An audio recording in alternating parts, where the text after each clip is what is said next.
মানে উনি যা করছে মানে আপনাদের জন্য আমরা তো বলতে পারি না। আমরা ছোটকাল থেকে পড়ালেখা করছি, আমাদেরকে এগুলো বলে নাই যে উনি কি লাগিয়েছিলেন বা কি করতেন।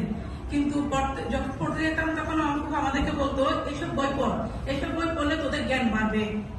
আর আজকে এখানে এসে জানতে পারতেছি যে আমার ফুফা অনেক বড় ধরনের একটা কাজ করছে, যার বিধা আজকে আপনারা আমার ফুফাকে স্মরণ করে রাখছেন।